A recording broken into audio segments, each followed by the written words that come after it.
प्रधान चाही। सुनी जनता महान बाटे एक यार मान हमके युवा प्रधान चाही। नाही पूर्व प्रधान चाही, नाही हमके वर्तमान चाही। एक पढ़ा लिखा ईमानदार हमके योग्य इंसान चाही। सुनी जनता महान बाटे एक यार मान हमके युवा प्रधान चाही। सुनी जनता महान बाटे एक यार मान हमके नया प्रधान चाही।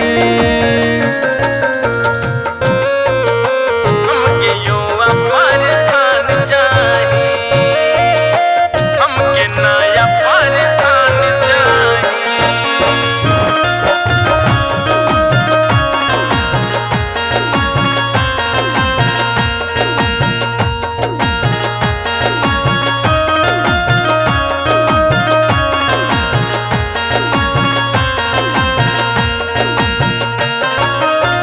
उन्हीं के वादा में रहता है दम, जनहित के काम करे वो तो हरदम। हे भैया सबके दुखे सुखे हमेशा खड़ा रहा। वो नहीं के वादा में रहता है दम, जनहित के काम करे वो तो हरदम। पक्की नाली घर घर चाही और सड़क हर घर चाही। बिना घूस के हम सबका अब के पट्टा या मकान चाही। सुनी जनता महान जम के करा मतदान अब की युवा प्रधान चाही। सुनी जनता महान बाटे एक यार मान अब की नया प्रधान चाही। हमके युवा प्रधान चाही, हमके नया प्रधान चाही।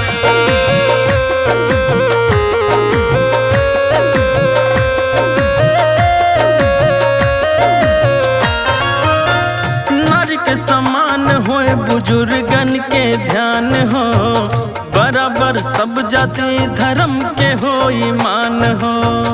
बराबर सब जाति धर्म के हो ईमान हो। नारी के समान होए बुजुर्गन के ध्यान हो, बराबर सब जाति धर्म के हो ईमान हो। अपना झूठा बेईमान चाही, नाही वादा अपमान चाही।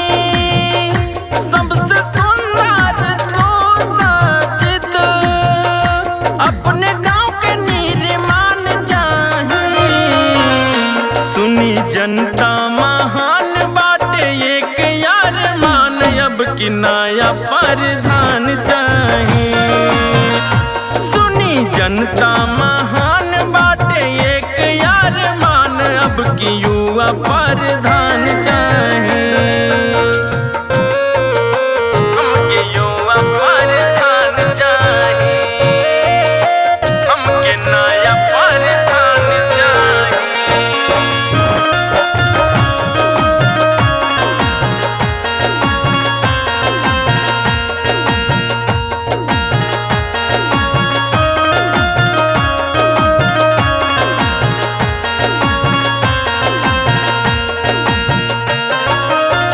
घूमी घूमी हाथ जोड़े धरे सबके पौआ, ये नहीं के साथ देत देखा पूरा गौआ।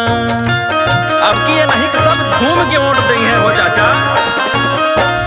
घूम घूम हाथ जोड़े धरे सबके पौआ, ये नहीं के साथ देत बाटे पूरा गौआ। सबके वोट वा सपोर्ट चाही, ना बेईमानी के नोट चाही। कर्मठ योग्य लीडर निर्भीक, दमदार